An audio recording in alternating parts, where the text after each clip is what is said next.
Jorge Gonzalez with Top Bin 90. I am excited today. We are in the Triad area, specifically High Point. Today I have a very, very special, I guess we'll call this a little bit of a chat, with one of the owners of Carolina Core FC, Megan Oglesby. Did I get that right? Yes, sir. Perfect. That's 1 point for me. And the president, Andy Smith, correct? That's right. Nice. Guys, how are you today, and how excited are you guys to bring an MLS Next Pro team here? I'm doing great. It is a beautiful day. I'm very excited to bring Carolina Core to the Triad. Yeah, same. We're very excited. We're happy that you're here. For sure, for sure. This will be a constant drive for me in the future, hopefully. Sweet. So if you guys play well, so let them know. As you're having these team huddles, say we need to do well so that Jorge will continue to come back up here. Maybe we can entice you with some food, Perfect, I'll be here then. I know you guys have Amado on the team now, so you guys gotta find, if you guys find a good Honduran spot, because I'm from Honduras too, yeah, you'll entice me to come here more. All right, we'll hook you up. Nice, awesome. So let's get into it a little bit. Talk to us a little bit about the formation of Carolina Core. How did that happen? Well, we had two different kind of parallel journeys. Yeah. Do you want to start with yours, or do you want me to start? Yeah, so Evan Mitz, who's our Chief Operating Officer, he was brought in as a, let's call it an unpaid consultant to see if some investors that he worked with would be interested in the market. Evan and I go way back. We worked together at FC Dallas. He asked me to come in and spend some time in the market just to give him another perspective. He was seeing things and feeling things about this market, but wanted to get a second opinion, if that makes any sense. So I came in my first meeting, they had a group here that were talking about some studies that they had put together, and that was the first time I met Megan. That was your first meeting too. And it was great. I mean, what we learned was that that there was the needs analysis study that they had done, that this market could absolutely sustain professional soccer. There was a need for soccer. There's only baseball, but they're all in each separate city, if that makes any sense. Right. And what we learned was also that if we were going to bring soccer, there's not professional soccer here yet, that we needed to be a team of the region, not just one of the specific cities, if that makes sense. And that was back in, was that 21? It was 21. That was October of 21? Correct. That's right. And from there, it escalated very quickly. Megan looked at it from an investor opportunity, which she can talk about, but from my standpoint, I sort of fell in love in the opportunity, and I was like, wow, how can I be a part of this myself? I mean, I really thought that this was a major opportunity for someone to jump on board. So. Nice, so for sure, and you've had experiences before, right, in MLS, in USL, right, leading up to this, correct? Absolutely. So started my career grinding in MLS with the Rapids as a corporate account executive, and that led into leading sales teams with DC United and FC Dallas, and then doing consulting work with Evan and a guy Michael Hitchcock, who used to be the president of FC Dallas, and we launched a number of second division clubs in San Antonio, Atlanta, Edmonton, South Florida. There was just a lot that we were putting together, and since that disbanded and we sort of went in our own direction of consulting, Evan and I always talked about, like, how do we get back together and do something special somewhere? And we just kept communication open, and this turned out to be the real opportunity. So here we are. That's my story, but yeah. Yeah, so back in October of 2021 was when I first kind of got involved in the soccer efforts, if you will. But take a step back, kind of where this all began was in High Point, the city council adopted a catalyst project because downtown High Point kind of has lost its fizzle, as we needed to do something to revitalize. So what the city council did is they adopted the catalyst project, which came to fruition with Truist Point Stadium, which is a block from us here. And they were so smart in their design of it. They designed it to be truly a multi-sport, multi-use facility. Okay. And so the first user was High Point Rockers baseball, so that's kind of been the launching pad for baseball. But the idea was to always to have other sports in there, especially soccer. So they did a really great job of designing the pitch so that a soccer field or a football field or any of the rectangular sports could fit nicely into the corner. So they had that forethought to make sure that we were able to kind of create year-round activity, not just through baseball, but through other sports. And so I voted yes to support the stadium because it couldn't just be baseball. It was not just about baseball, but if we could bring in soccer and some other really great things, we could have some good action down here and help revitalize downtown High Point. And I'm a North Carolina girl through and through, born and raised in High Point, very biased about our region, and I love the state so much. And so when I got, I got pulled into that meeting, I actually didn't know what it was about other than it was a lunch meeting and just show up, and I was like, okay. And so I started asking questions, and it was so fascinating because the studies being done were positive. Yep. The people around the table were professionals like Andy and Evan who knew what they were doing. They had really great advice and feedback. And so there was a couple more meetings after that, and I realized there was a really great opportunity here to have a professional soccer team in our region. But it was around November that MLS Next Pro launched its division and said that it was looking for independent teams. And so that's when I was like, okay, there's some real legs to this. So we started working, and then myself, and then I have other investors as a part of us. Correct. Everybody can bring something fantastic to the table with their resources, their expertise, their personalities. We have a lot of good personalities.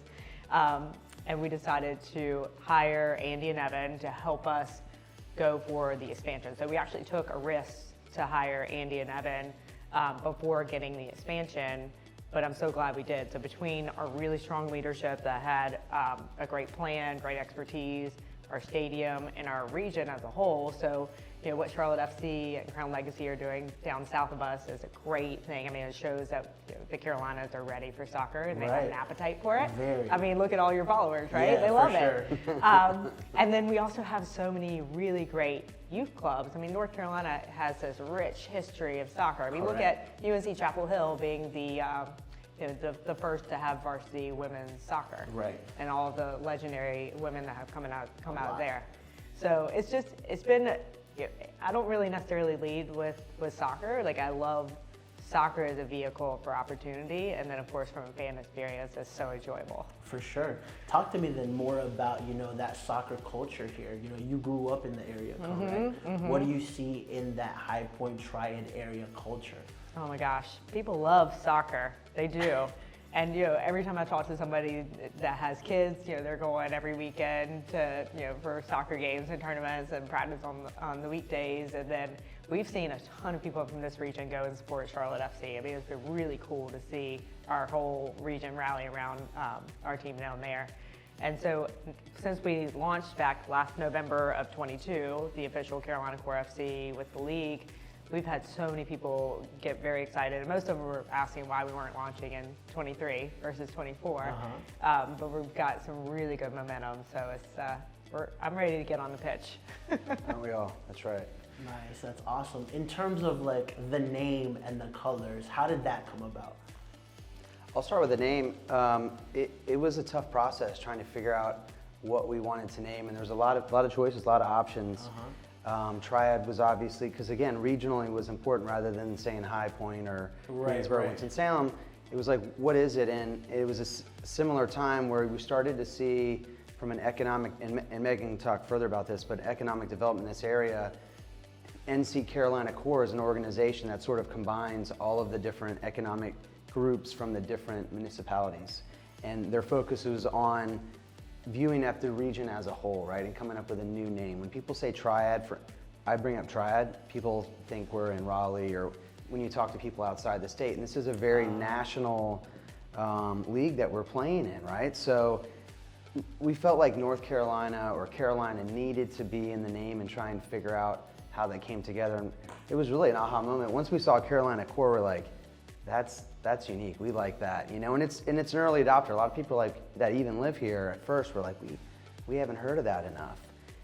The younger generation, when you go to the breweries, you ask them, they know what Carolina Core is. That's who we're focused on, right? Like that younger demographic that you see at your Charlotte matches. So it was encouraging, right, to know that the younger generation connects with it, and we're on the forefront of it, and we're going to bring the brand and the name to a higher level. So that's, I would say, the name. From the coloring standpoint, I mean, we looked at what... you called the colors in the beginning when you first moved here. There's two colors that I see everywhere. which is whenever there's development, the ground underneath is orange, right? It's that red clay. That red clay, Okay. that's Yeah. that orange color. And then we literally live in a rainforest. I mean, it is one of the greenest places. You take off on a plane out of Greensboro, you're just looking down on green. So the colors, I think, were easy and obvious. The fox caught me off guard when our designer brought that to the forefront, because it pops too, that, you know, the color matches sort of the clay as well with the red fox. So I think it was just easy choices. I think they resonate, and they don't really affiliate with any universities, which is a big deal. That's right? a good point too. Yeah. Yeah, I really love the color schemes that you guys have. Is really nice. So I'll definitely be rocking some gear down in Charlotte sometimes. 'Cause Awesome. I gotta rock Crown Legacy too, you know. So You can double door. yeah, right. You've seen those guys that have like a split shirt of two Yeah, different teams. that's right. Maybe I'll do something like that.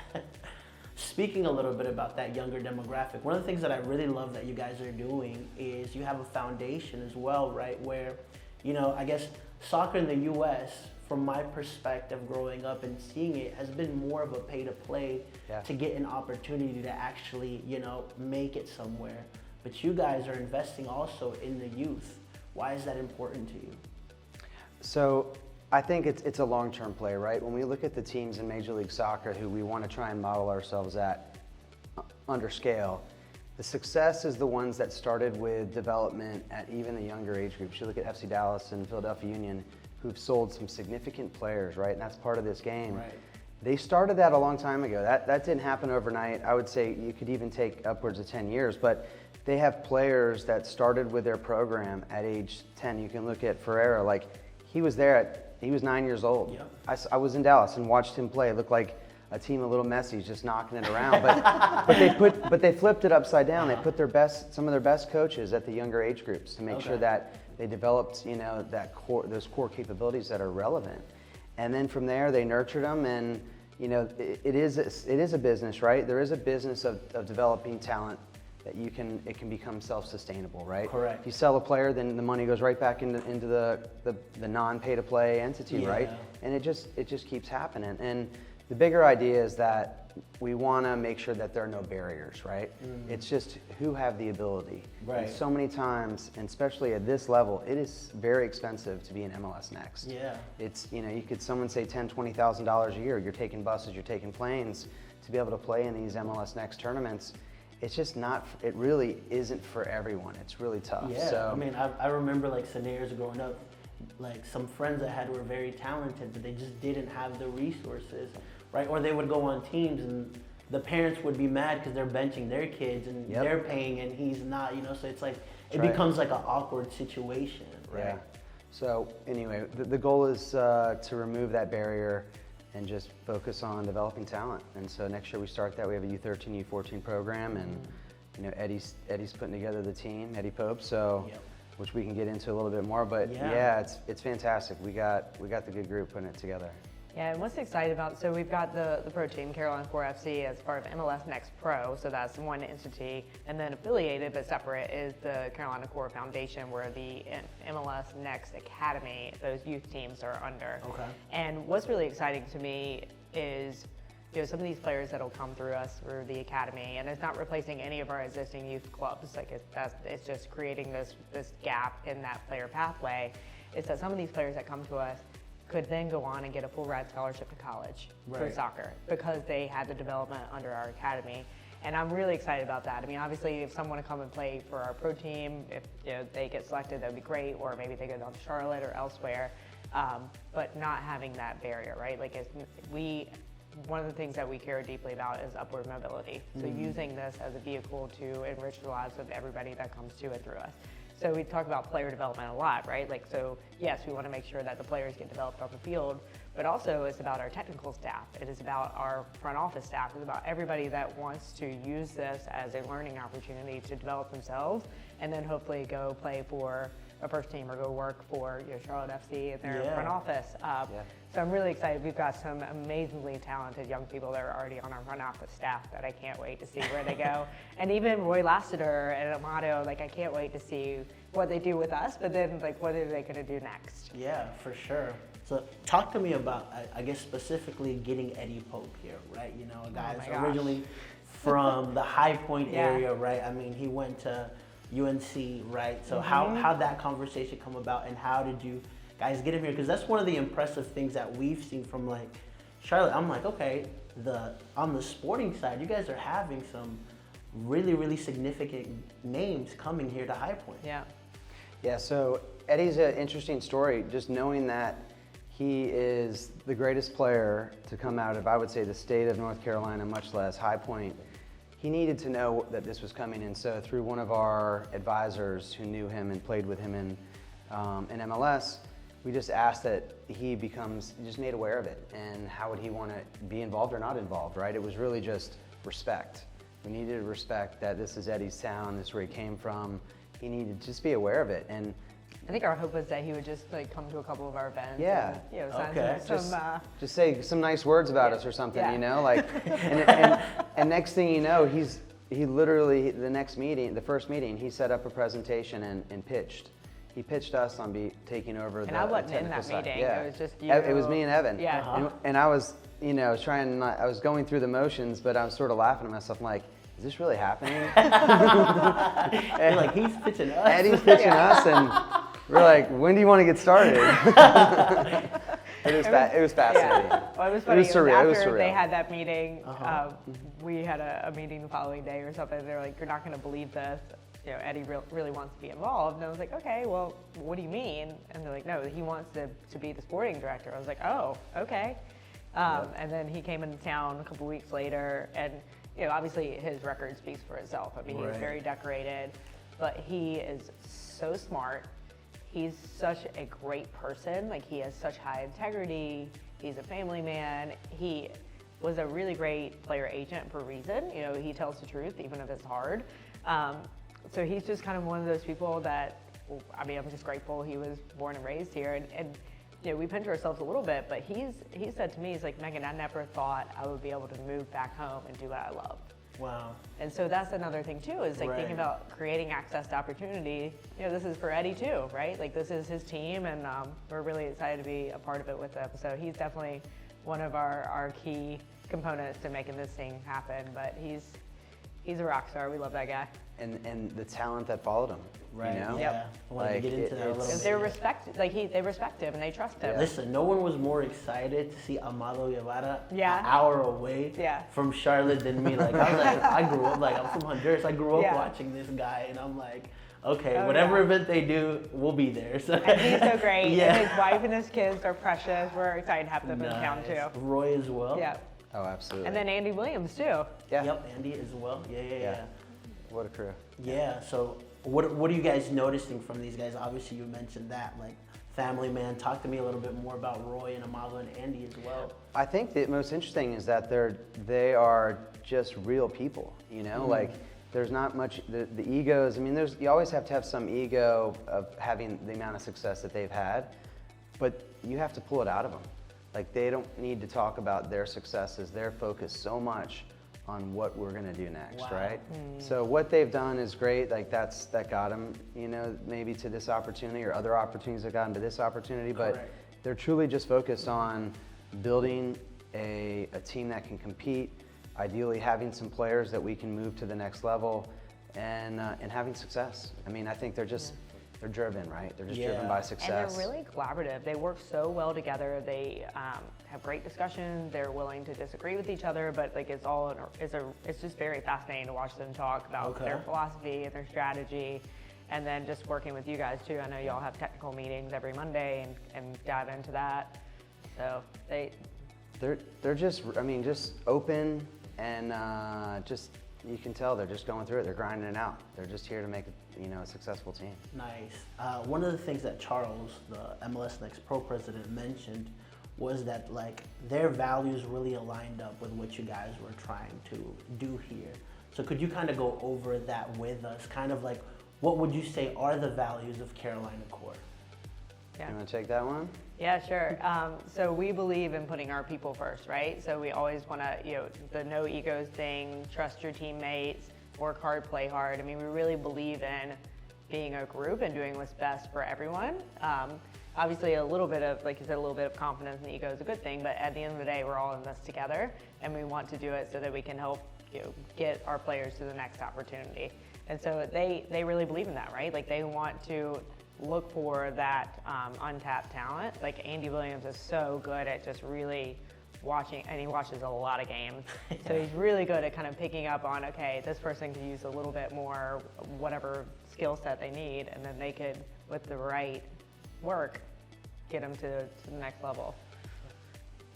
I think that sums it up. Nice, awesome. Also, I wanted to touch on a little bit about, the fan culture here, right? Like, what are you guys hearing? Like, what's the excitement? Because even at the event, there was, 500-600 people at least at the launch of, the colors and the brand. And so what kind of feedback are you guys getting from the fans?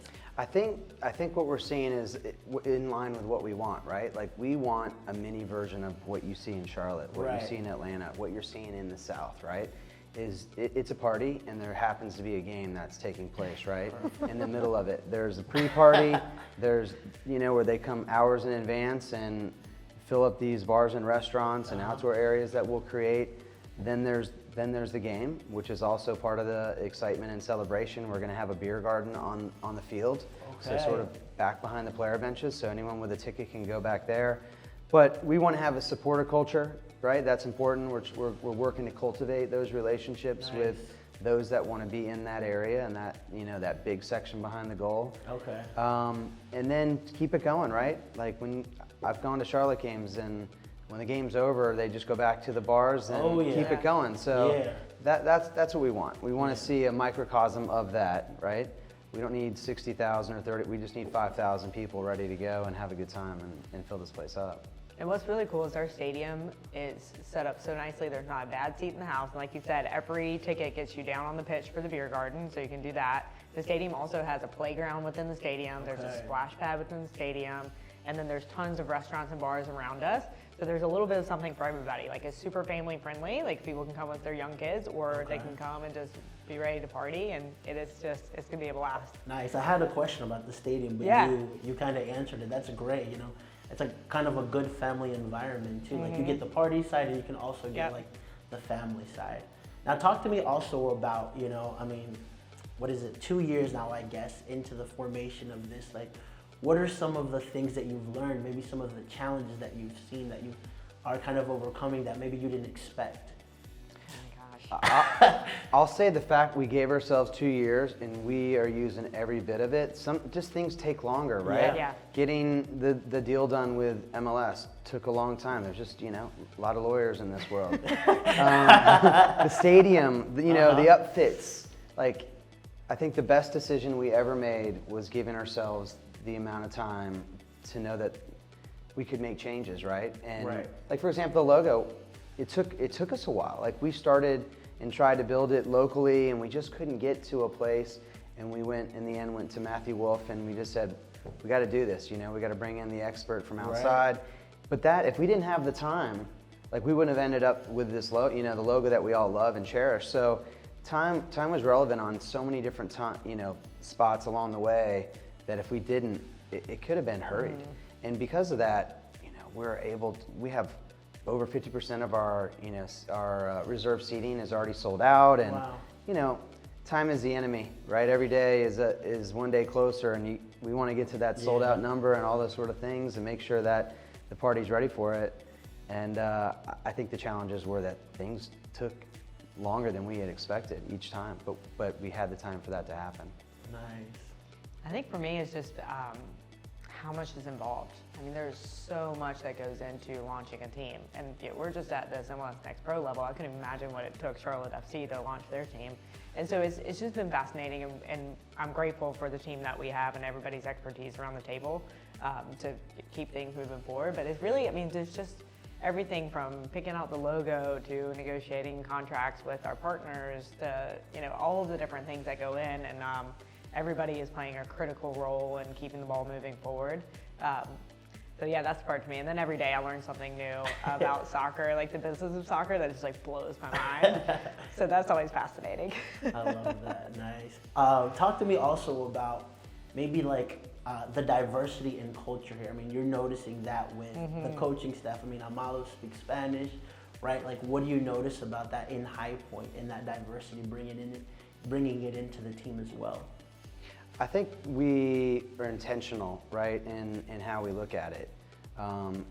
Starting with Eddie, I mean, I just love to see that it's a minority, 100% minority group that is coaching this team. Yeah. And he'll bring in a goalkeeper coach, so we'll see where that lands. But I mean, I don't know if you can, maybe there are other teams at this level, you know, that are all minorities, but it's unique. It is absolutely unique. And it's something that, even with the front office, that's a focus of ours, right? Diversity in all different levels is important. We're intentional as we think about who our next hires are going to be. And then development through that as well. Because if we can't find someone that is diverse in a category or an area, then we need to bring in someone that we can develop into that, if that makes sense. Yeah. Because sometimes people say the excuse is, I can't find talent, that is diverse in this area, and that's fair.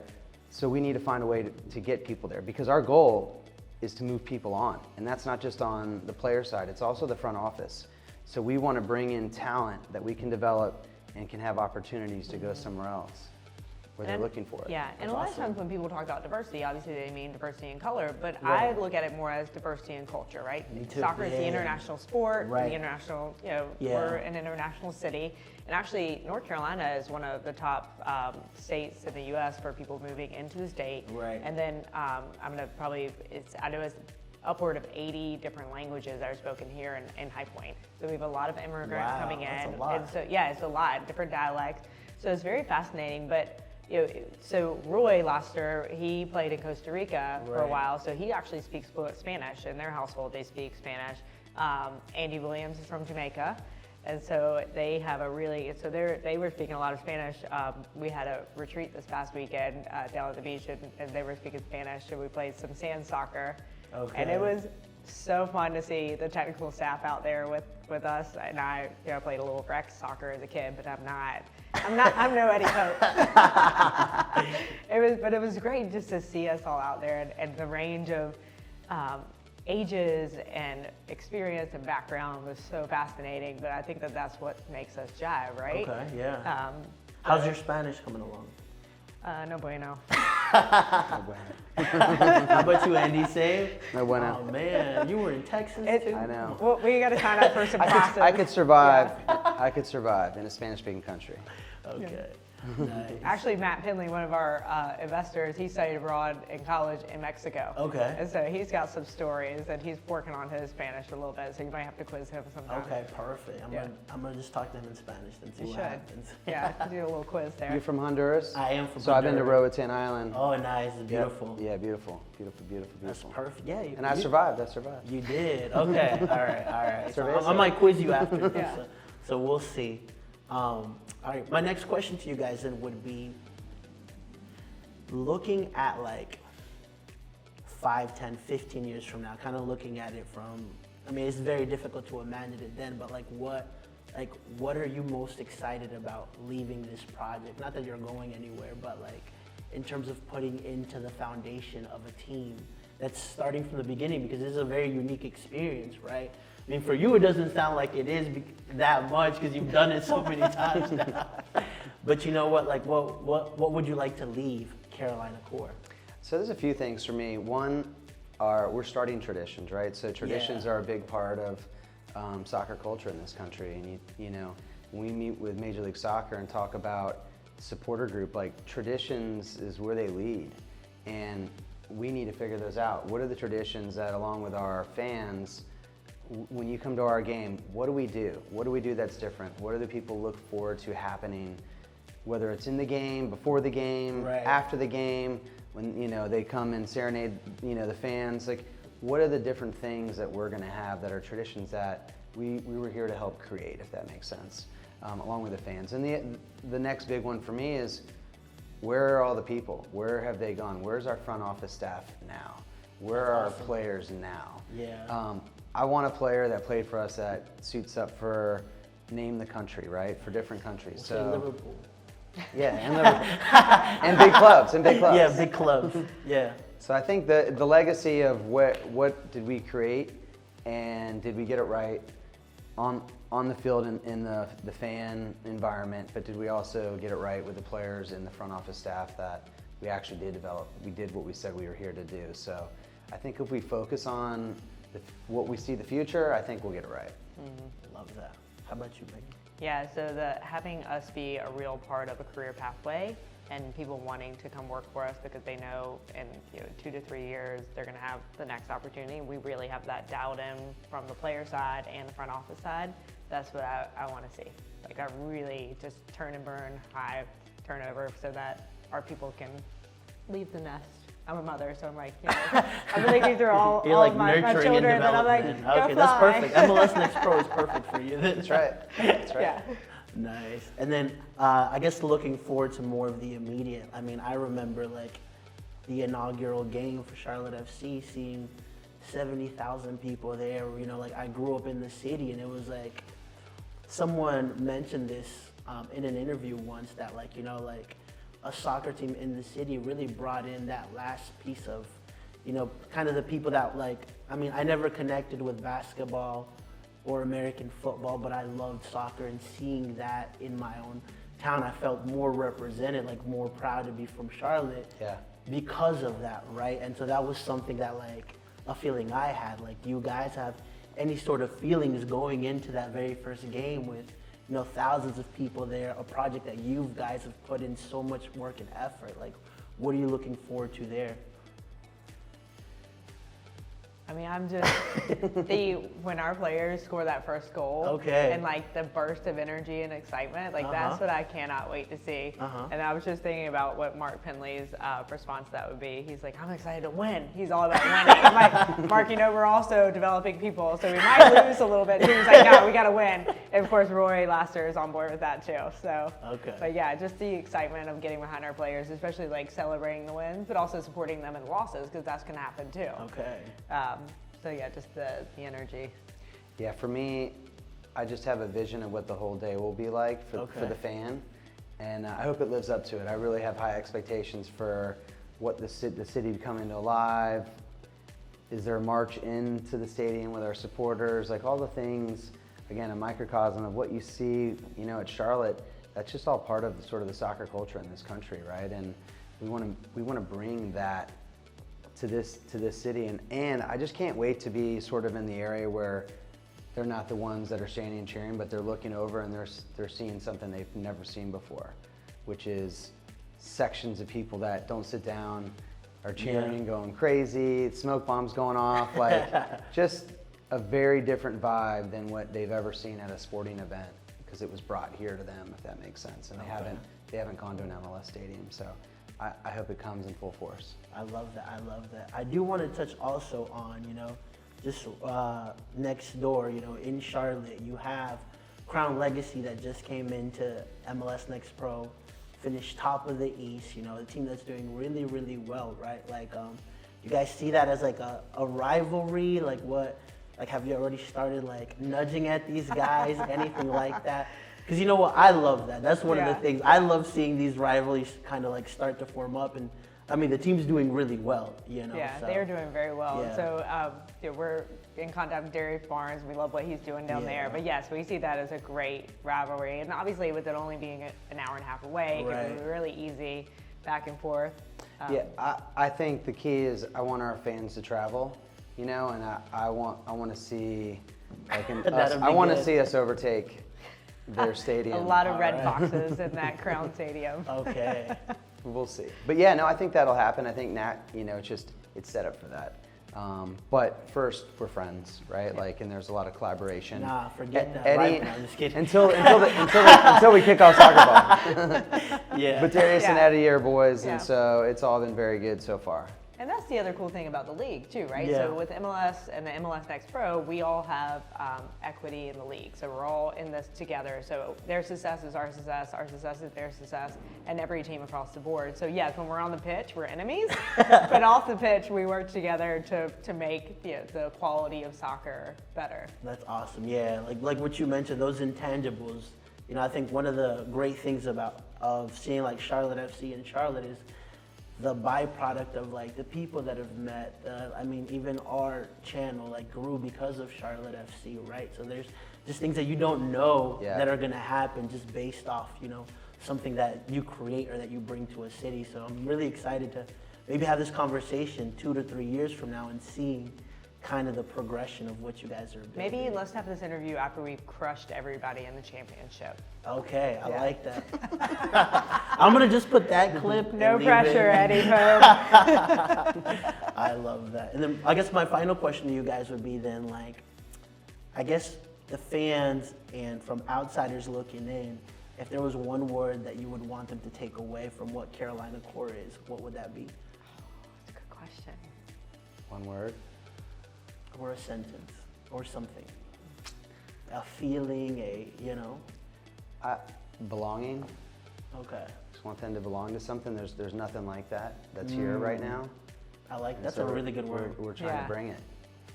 I love that. Yeah. Actually, you know what? That fits perfectly with me. Like in the Charlotte market, in the culture, I feel like I belong to something now. Yeah.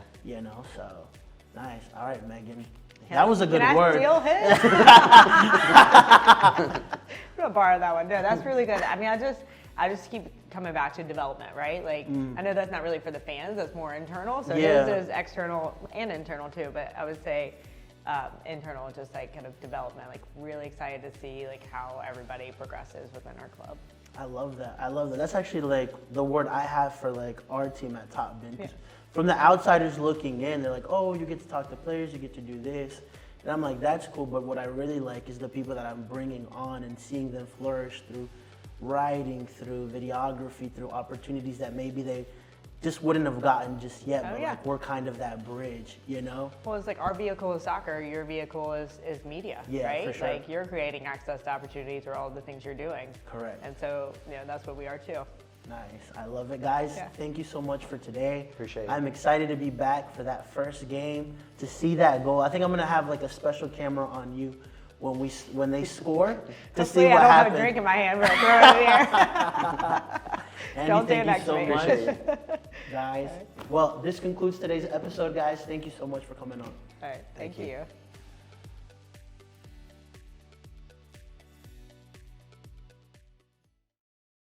Top Bin 90 is proud to welcome the Olsinski Law Firm as an official sponsor. With 2 locations in Charlotte and Concord, the Olsinski Law Firm specializes in personal injuries, criminal defense, DUIs, workers' compensation, and much, much more. With over 12 years practicing law, the Olsinski Law Firm makes it a priority to treat each client with the focused and dedicated representation that they need. For a free consultation in English or in Spanish, give them a call today. Hi, my name is Justin Olsinski, managing partner of the Olsinski Law Firm, inaugural season ticket holder. Just here to let you know that our law firm, the Olsinski Law Firm, has you covered. We cover criminal law, family law, workers'